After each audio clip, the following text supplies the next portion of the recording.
I'm Cape Joel, and this is Comic Smack, your weekly, daily, all the time, anytime comic show where I give you your fix of everything you need to know from the world of comic books and superheroes. And on today's show, we're taking a closer look at Avengers 697, the continuation of Avengers No Surrender. Who is the Challenger, and what dastardly plans does he have for Earth? Well, let's hop on in together, shall we? Alrighty then, so as we join the comic, we check on in with the Grandmaster, the seeming would-be architect behind everything bad that's going on Earth right now. He fully admits that the Human Torch grabbing the fire pyramid from the previous issue was not part of the plan, but he's willing to roll with the punches. After all, that's what good gamers do. It's also here we finally get our full look at who exactly the Grandmaster is playing against in this game, and wouldn't you know it, it's Regent! Okay, no, it's not. It looks like a lot like him, but it's a guy called the Challenger. Now, why on earth is this guy called the Challenger? Well, that's where things actually start to get interesting. You see, he's called the Challenger because his own name was lost to history.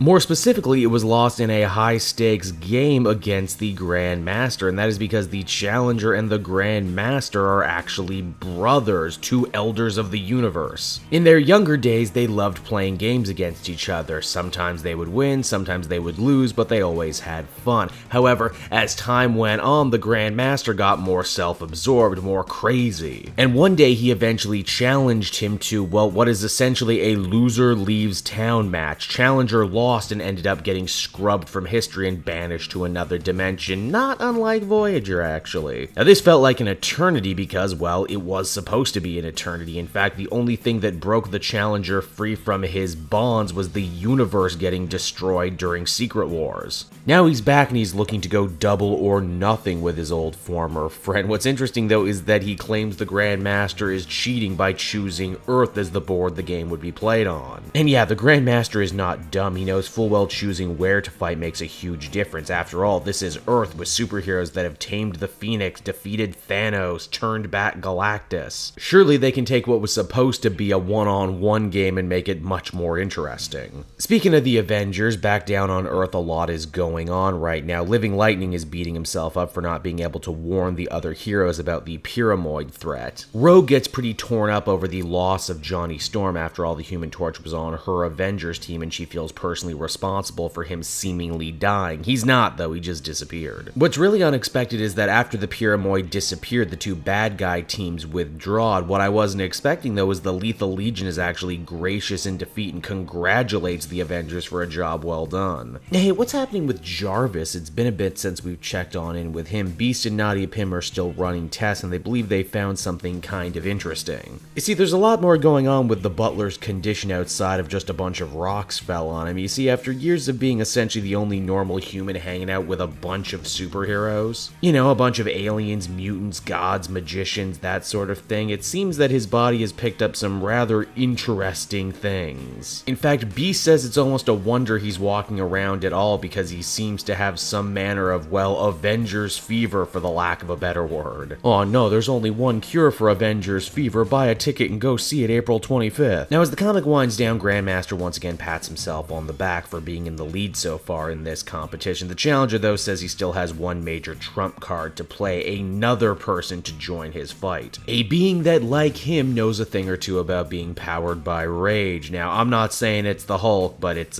definitely the Hulk. They already spoiled that in the solicitations. Oops, sorry. So that was Avengers No Surrender, everybody, and overall, I gotta say I really enjoyed this issue. The heroes themselves took a back seat, and the majority of the story was told from the villain's point of view, which I always appreciate. I gotta say, I like this idea that in a story as big and all-encompassing as this, the bad guy's motivation actually had nothing to do with the heroes or Earth. It just kind of happened to spill over to them.